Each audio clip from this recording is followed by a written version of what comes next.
Hello everyone, कैसे हैं आप सब लोग। Welcome back to ICT virtual classroom Dehradun. मैं निखिल राणा। क्लास 12th का अपना मैथ्स का टॉपिक है इंटीग्रेशन। उसके अंदर मेथड ऑफ सब्स्टिट्यूशन के क्वेश्चन हम कर रहे हैं, तो उसी को कंटिन्यू करेंगे। और कल मैंने आपको एक क्वेश्चन दिया था 1/1 minus ten x as a homework, और इम्पोर्टेंट क्वेश्चन है ये, क्योंकि सेम ये किसकी तरह होना है, सेम ये जो हमने कॉट वाला क्वेश्चन किया 1 प्लस कॉट एक्स का, सेम ऐसे ये क्वेश्चन आपका टेन एक्स में भी होना। ठीक है, बट इस बार क्या कर दिया मैंने, प्लस कॉट एक्स था, मैंने चेंज करके माइनस टेन एक्स करके आपको दे दिया। ठीक है, तो किसी ने अगर किया है तो बताएं मेरे को, अगर किसी ने किया तो बताएं, क्योंकि आप क्वेश्चन है integration 1/1 minus ten x dx। तो सर टेन एक्स का मैं इंटीग्रेशन अगर सब्स्टिट्यूशन करता हूँ, टी लेता हूँ, टेन एक्स का डिफरेंशिएशन करूंगा तो sec x आ जाएगा, जिसका मेरे को यहाँ काम नहीं है। sec x tan x, तो मेरे को क्या करना है, यहाँ पे टेन एक्स की जगह चेंज करना है, तो उसको टेन एक्स को मैं चेंज कर देता हूँ 1/1 minus sine x upon cos x x. तो सर ये आ जाएगा 1/cos x minus sine x और cos x dx। तो इसको आप सबसे ऊपर ले जा लें, cos x minus sine x dx। तो आप यहाँ पे देखेंगे,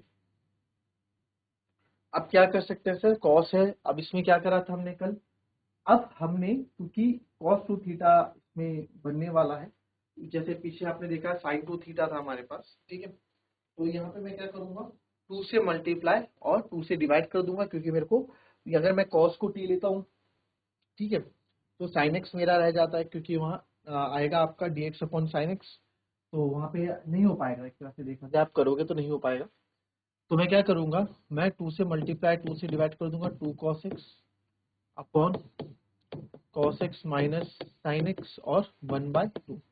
तो आप यहाँ बता देंगे आपने क्या किया, मल्टीप्लाई एंड डिवाइड बाय 2। हमने मल्टीप्लाई एंड डिवाइड किया 2 से। ठीक है, मल्टीप्लाई एंड डिवाइड बाय 2। तो अब आप यहाँ देखेंगे 1/2 2 cos x minus sine x है, तो सर इसमें ना एक काम कर लेते हैं, जैसे हमने क्या किया था स्टेप आपको याद हो रहा है, cos x plus cos x लिख सकता हूँ upon cos x minus sine x dx। इससे क्या हो जाएगा, इससे कुछ नहीं होगा, आप क्या करेंगे 1/2 मैं अलग अलग ले लूंगा, cos x upon cos x minus sine x. इससे कुछ होगा, अगर आप अलग अलग भी ले लेंगे सर तो इससे कुछ होगा, कुछ नहीं होगा। तो स्टेप्स याद रखने हैं, अगर आप अलग अलग भी ले लेते तो आप किसी को कैंसिल नहीं कर पाओगे, सेम यही चीज वापस बन जाएगी, है ना। तो इसमें क्या करना था, अब हमें ऐड और सब्ट्रैक्ट करना है साइन एक्स को, ताकि इसकी जैसे बन जाए। तो साइन एक्स को मैं ऐड और सब्ट्रैक्ट कर दूंगा, मैथ्स में हम ऐड सब्ट्रैक्ट कर सकते हैं, किसी कोई फायदा। मैंने एक बार साइन एक्स को प्लस कर दिया, एक बार साइन एक्स को माइनस कर दिया, चीजें बैलेंस्ड ही अपॉन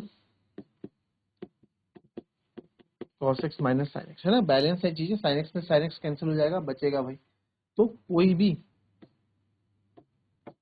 ठीक है, एड एंड सब्ट्रैक्ट कर दिया, आप देख लिया। तो अब इसको मैं पेयर बना देता हूँ, एक बार लिख देता हूँ cos x minus sine x, और एक बार लिख देता हूँ cos x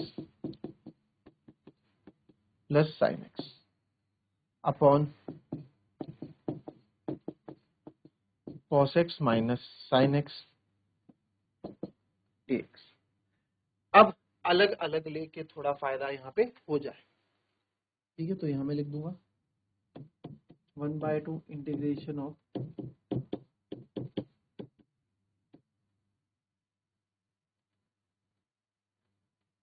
cos x minus sine x और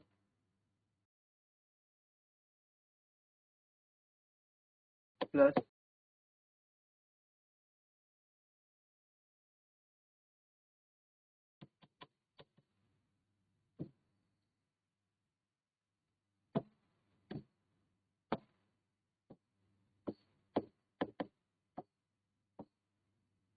प्लस है बीच में, जगह छोटी पड़ गई ना,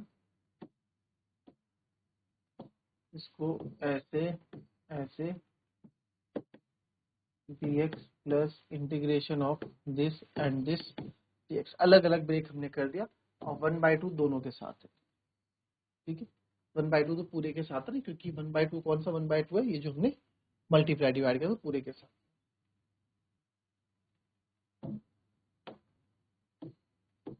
कट जाएगा। तो यहाँ जो बचेगा लिख देते हैं 1/2 integration of 1 dx plus 1/2 integration of cos x plus sin x। इस तरह का क्वेश्चन आप पहले भी कर चुके हैं, तो मेरे को तो मेन डिनोमिनेटर की चिंता रहती है कि डिनोमिनेटर को बाहर कैसे करूं। तो cos x minus sin x को t ले लेते हैं, तो आप देखोगे cos x का ऊपर बन जाएगा माइनस sin x और प्लस sin x दोनों यहाँ पे बन जाएगा। तो आप यहाँ लिख देंगे late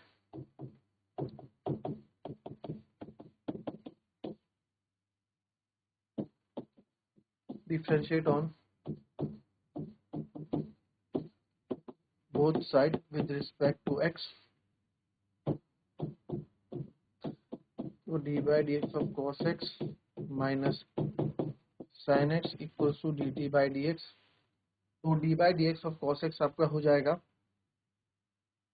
dy by dx of cos x आपका हो जाएगा माइनस का sin x और माइनस का sin x का आपका हो जाएगा cos x, है ना। तो और इक्वल्स टू, बट ऐसा मुझे नीचे मुझे दोनों प्लस में चाहिए, तो यहाँ से माइनस कॉमन बाहर ले लूंगा। तो माइनस जब हम, क्योंकि हमें दोनों प्लस में चाहिए ना, तो यहाँ से मैं क्या कर दूंगा, क्योंकि मुझे प्लस में चाहिए ऊपर sin x dx, तो माइनस कॉमन बाहर ले लेंगे और माइनस कॉमन बाहर लेने के बाद अंदर कॉमन बन जाएगा। तो sin x plus minus common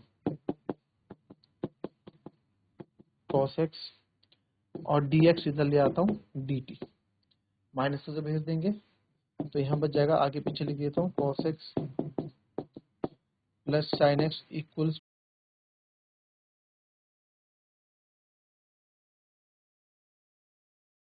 dx equals to dt। तो ये हो जाएगा नाउ, ये हो गया हमारा। अब आप यहाँ देखें तो देयरफॉर अब स्टार्ट कर देते हैं। 1/2 ये तो आपका सिंपल x हो जाएगा, 1/2 x प्लस 1/2 ये cos x plus sin x dx, ये आपका dt हो गया, अभी माइनस का dt, क्योंकि माइनस है, माइनस हम इधर भेज देंगे ना, तो ये माइनस है,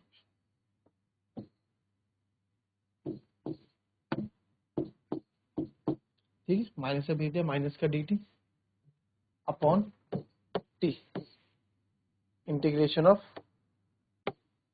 1/2 माइनस dt अपॉन t। तो इसको कर दूंगा, आएगा 1/2x plus minus minus 1/2 log t plus c, 1/2x minus 1/2 log t की जगह आपने क्या माना था cos x minus sin x, तो आप यहाँ लिख देंगे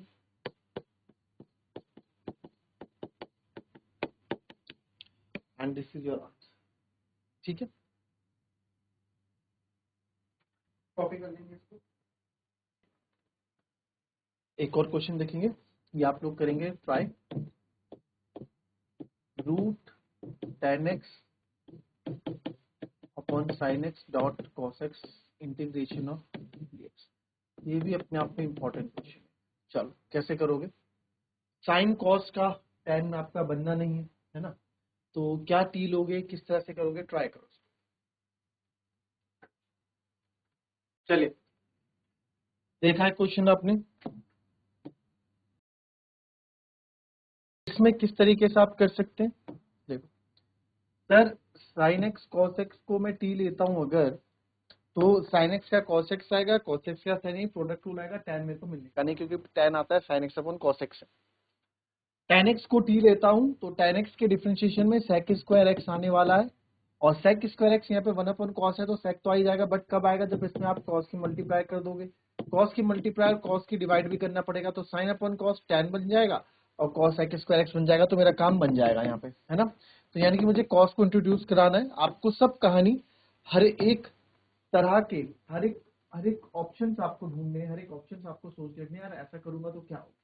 तो यहाँ पे मैंने देखा कि ये चीज मैंने जो यहाँ पे देखी, इसमें यही हम कर सकते हैं। तो मैं क्या कर सकता हूँ, मल्टीप्लाई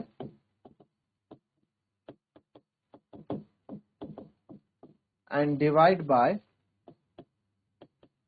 cos x हमने किया, तो √10x ऐसे ही रहा हमारा, तो sin x upon cos x और cos x multiply by cos x कर दिया।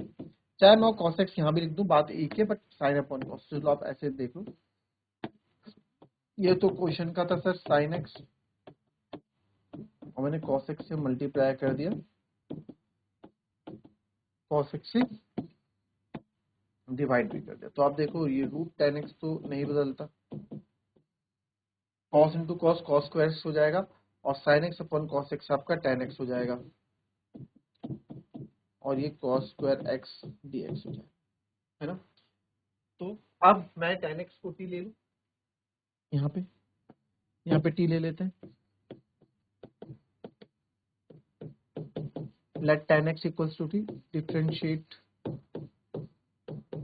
on both side with respect to x, दोनों साइड डिफरेंशिएशन करेंगे, बोथ साइड डिफरेंशिएशन करेंगे, तो d by dx of tan x equals to dt by dx। tan x का differentiation होता है sir sec square x, और dx इधर आएगा dt। तो sec स्क्वायर x dx आ गया। आप बोलोगे सर sec स्क्वायर x तो है नहीं, है ना, 1/cos को sec, चलो यहाँ लिख लो। तो सर इसको हमने फाइनल यहाँ पे बनाया √10x, 1/cos को मैं लिख दूंगा sec square x upon tan x, है ना भाई, उसका उल्टा होता है dx। अब तो सही है, अब तो मेरे ख्याल से कोई दिक्कत है नहीं यहाँ पे, तो इसको कर लेते हैं। therefore now इंटीग्रेशन √t और sec स्क्वायर x dx को आपने लिख दिया सर dt, और नीचे आ गया t। तो अगर देखा जाए तो 1/√t ये बचेगा, √t से √t कैंसिल, 1/√t यानी t की पावर 1/2 यहाँ पे बचेगी, -1/2। तो अगर आप ना मानो तो t की पावर 1/2 है ये, और -1 बेस सेम है, तो पावर माइनस हो जाती है। तो यहाँ पे आएगा t की पावर -1/2 dt, तो n+1, तो ये लिख दूंगा मैं t माइनस, अब इसको मैं t -1/2 + 1 अपॉन -1/2 + 1 प्लस c, तो यह आएगा t की पावर 1/2 अपॉन 1/2 प्लस c। इसको और कर देते तो सर फाइनल ये 2 ऊपर आ जाएगा, तो आंसर आएगा 2 t की पावर 1/2 प्लस c, और 2t आपने माना था t हमने वैसे सिंपल tan x माना था, है ना, तो tan x की पावर 1/2 यानी कि t आपने माना था tan x, तो tan x की पावर 1/2 आपको पता है यानी कि रूट ही है प्लस c, तो देयरफॉर आंसर हो गया 2 √tan x प्लस c इज द आंसर। ठीक, तो इसको कॉपी कर। Next question, integration of x³ sin tan inverse x to the power 4 upon 1 plus x to the power 8 dx। अब आप सोचेंगे कि यह क्वेश्चन क्या दे दिया है, क्वेश्चन तो बड़ा ही टफ क्वेश्चन यहाँ पे दे दिया, तो कैसे होगा सर। तो यहाँ पे बहुत इजी ये क्वेश्चन है, इतना टफ ये क्वेश्चन नहीं है। दिखने में आपको लगेगा कि x³ sin tan inverse x की पावर 4 अपॉन 1 प्लस x की पावर 8, क्या यहाँ पे t है। चलो x³ t लेते हैं तो बात नहीं बनती है, t² आ जाएगा। अच्छा सर, अगर tan इनवर्स x की पावर 4 पूरे को ही t मैंने ले लिया, तो ये sin t का काम करेगा इधर, और ये 1/1 प्लस x² बनेगा, x² ही x की पावर 8, ये भी मेरे को मिल गया यहाँ पे, और x³ का पंगा यहाँ पे फंस जाएगा, है ना, बट कोई बात नहीं, x³ भी हम निकाल लेंगे, कुछ ना कुछ हो जाएगा। तो सपने में x³ भी आ जाएगा भाई, इससे तो कोई दिक्कत थोड़ा है। देखो, तो मेन यहाँ का समझ में भी ना आया आपको, आप खुद सोचो कि tan इनवर्स x को ही t लेना फायदेमंद है, क्योंकि साइन के पास कुछ है ही नहीं, साइन के पास एंगल कुछ है ही नहीं tan इनवर्स x के अलावा, तो इसको ले लोगे तो sin t बन जाएगा। तो यहाँ मैं स्टार्ट करता हूँ, let tan inverse x to the power 4 equals to t. Differentiate both sides with respect to x.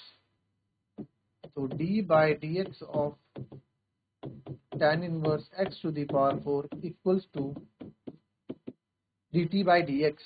तो सर आप यहाँ देखो tan इनवर्स x का होता है 1/1 प्लस एक्स स्क्वायर, तो एक्स स्क्वायर यानी कि 4 का स्क्वायर, यही होगा। और tan इनवर्स x का होता है एक्स स्क्वायर। अब x की पावर 4 भी है, ये तो tan इनवर्स का क्या बाहर से अंदर क्या हो, तो सर इसका हो जाएगा 4x क्यूब, राइट। और इधर हो जाएगा dt बाय dx। तो सर एक्स क्यूब भी यहाँ दिख गया मेरे को, एक्स की पावर 4 भी मेरे को दिख गया यहाँ पे, राइट। तो एक्स की पावर 4 2 जा 8, यहाँ पे मेरे को 1 प्लस ये भी दिख गया। तो मेरे को अब सारी चीजें यहाँ मेरे पास है, तो मैं लिख दूंगा 4x क्यूब अपॉन, ये 4 1 जा 4x cube upon 1 plus x to the power 8 equals to dt by dx। लगभग सब कुछ तैयार है। तो x cube 1 upon x plus 8 dx मेरे पास पूरा तैयार है। तो इसको इधर ले आओ, तो dx आप इधर ले आए, मल्टीप्लाई बाय, या फिर आप dx ऐसे ले लो कि sir x cube upon 1 plus x की power 8 multiply by dx equals to dt by, ये 4 मल्टीप्लाई में इधर आके डिवाइड में आएगा dt बाय 4, या फिर मैं इसको 1/4 dt भी लिख सकता हूँ, है ना, 1/4 dt भी लिख सकते हैं इसको। तो देयरफॉर अब स्टार्ट करते हैं, therefore integration of x cube, इस पूरी की जगह आपने 1/4 या फिर इसको मैं 1/4 dt भी लिख सकता हूँ। तो देयरफॉर हम अब स्टार्ट करेंगे, इसके आगे आप पहले पूरा लिखेंगे एक्स क्यूब। तो therefore x cube sine tan inverse x की पावर 4 अपॉन 1 प्लस एक्स की power 8 dx is equals to, ये पूरा सर आपका dt हो गया 1/4 dt हो गया, है ना, 1/4 dt हो गया। और ये tan इनवर्स x हमने sin t बना था, तो ये sin t dt हो गया। sin t का इंटीग्रेशन क्या होता है, इंटीग्रेशन ऑफ sin t क्या होता है, माइनस का cos t होता है। तो 1/4 आप इधर ले लोगे, तो 1/4 इधर sin का होता है सर माइनस का cos t प्लस c। तो आंसर आ गया है हमारा माइनस 1/4 cos t का मतलब जो आपने लिया था tan inverse x to the power 4 plus c, and this is our answer। ठीक है, ये हमारा क्या हो जाएगा, एक बार देख लिया। ठीक है, आया होगा आपको समझ में। नेक्स्ट क्वेश्चन देखते हैं, dx upon sine square x cos square x, करो इसको। चलिए, अब मैं यहाँ देखा sine square cos square x को अगर मैं डिफरेंशिएट टी लेट करता हूँ, टी लेट करने पे मुझे पता चलेगा यार यहाँ तो कुछ है ही नहीं, sign square x cos square को अगर मैं टी लेट कर लेता हूँ, तो टी लेट करने पे आपको होता आंसर वैसा मैथ कुछ नहीं कर रहा, डीएक्स नहीं आने का, क्योंकि साइन का कॉस आएगा, 2 साइन कॉस एक्स आएगा। तो क्यों ना इसमें कुछ चेंजेस करें, तो ये भी अपने आप एक अलग सा क्वेश्चन है। तो ये ऊपर 1 है ना, ऊपर ये 1 ही तो साइन स्क्वायर एक्स, तो इस 1 को सर क्या मैं साइन स्क्वायर एक्स, अब क्वेश्चन खत्म बस। साइन भाई यही चेंज था, मैं sign square x plus cos square x लिख सकता हूँ, आप बोल के बिल्कुल सर लिख सकते हैं, कोई दिक्कत तो है नहीं। तो अब मैं इसको अलग अलग कर देता हूँ, अलग अलग denominator, sine square x upon sine square x cos square x plus integration of cos square x upon sine square x cos square x dx. तो अब यहाँ पे क्या करोगे, साइन स्क्वायर से साइन स्क्वायर आपका कैंसिल, कॉस स्क्वायर से cos square cancel, तो सर ये बच गया आपका 1 upon cos square x d x, और ये बच गया sir 1 upon sine square x d x. तो 1 अपॉन कॉस यानी कि सर, और 1 अपॉन साइन यानी कि cos x square x d x. और आपको पता है इनके डायरेक्ट फॉर्मूले, सेक स्क्वायर एक्स का डायरेक्ट फॉर्मूला, कॉस एक्स का direct formula, sec square x का tan एक्स, और क्योंकि सी है, सी मतलब माइनस, तो जाएगा माइनस कॉट है शायद, cot square x plus c. तो tan x minus cot square x, sorry cot square नहीं आएगा, कॉट एक्स आएगा, कॉट एक्स प्लस, ठीक है। So that's the answer. तो ये थी हमारी आज की क्लास, जिसमें आपने देखा कि किस तरीके से हमने क्वेश्चंस कंप्लीट किए अपने मेथड ऑफ सब्स्टिट्यूशन के। तो आगे कल हम इसमें कुछ और नया 10.3 एक्सरसाइज का आएंगे जो ट्रिग्नोमेट्रिक फंक्शन से रिलेटेड है। तो आपसे उम्मीद करूंगा कि जो फॉर्मुलेस हमारे ट्रिग्नोमेट्रिक हैं क्लास 11 के, उनको आप रीड आउट करके आएंगे। मिलेंगे आपसे अपनी कल की नेक्स्ट क्लास में, तब तक के लिए be happy, be healthy and be safe. Thank you and have a nice day.